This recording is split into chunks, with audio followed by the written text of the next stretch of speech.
feeding millions. But behind this paradise lies a growing crisis: deforestation, pollution, and climate change. This is the story of how Filipinos are fighting back to protect their environment.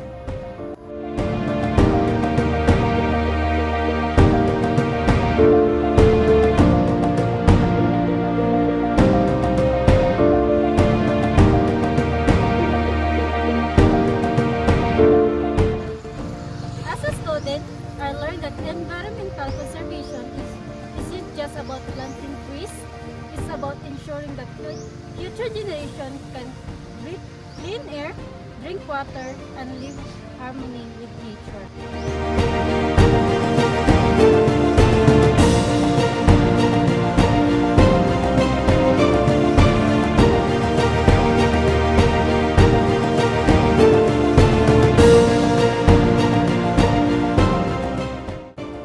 Environmental conservation is the careful management of natural resources to avoid exploitation and degradation. It balances human needs with ecosystem health.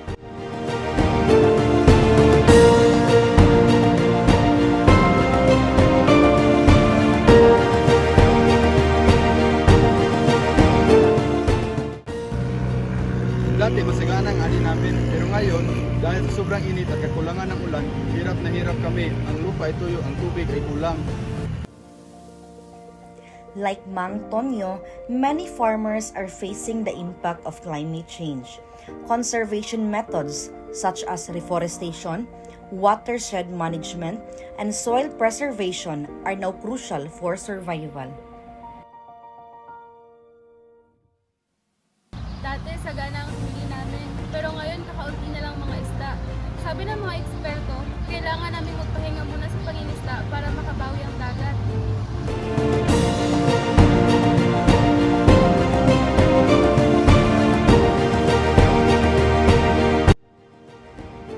In coastal communities, marine protected areas give marine life time to recover. Community-based conservation empowers locals to manage and protect their resources.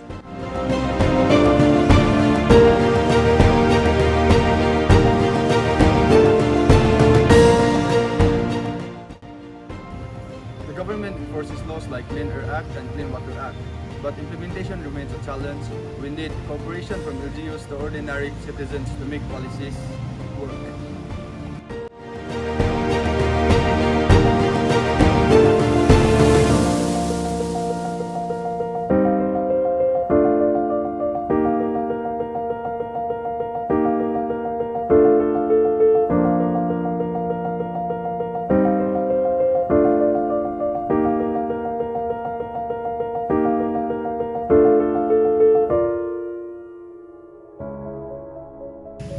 Despite strong laws, environmental degradation continues due to weak enforcement, overpopulation, and poverty-driven exploitation.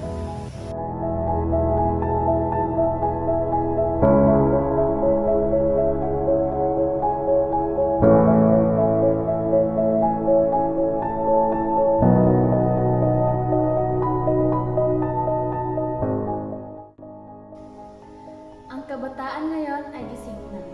Ginagamit namin ang social media para ipagkalat ang mensahe na bawat kilos, bawat pagtapon ng basura ay may epekto.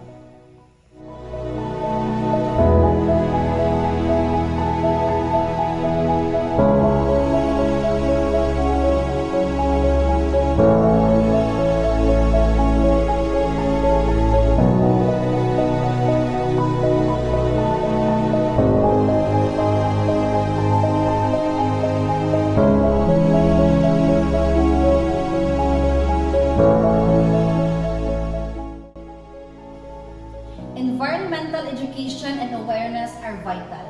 When people understand their impact, they act differently.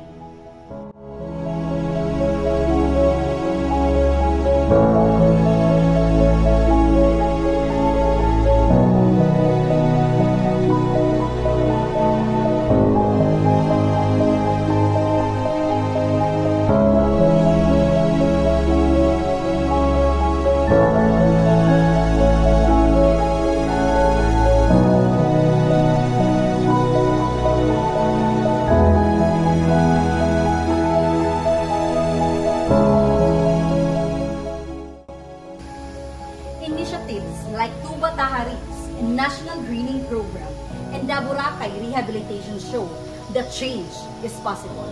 But true conservation begins with each Filipino.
If we act now, we can still heal our land.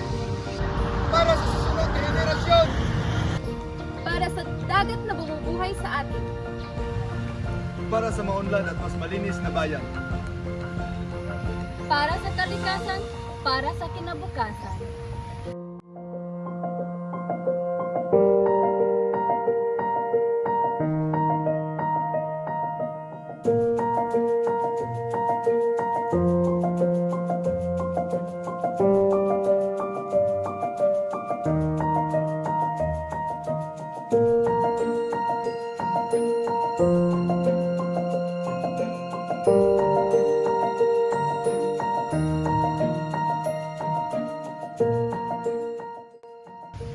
The voice of nature is calling, and it's up to us to listen.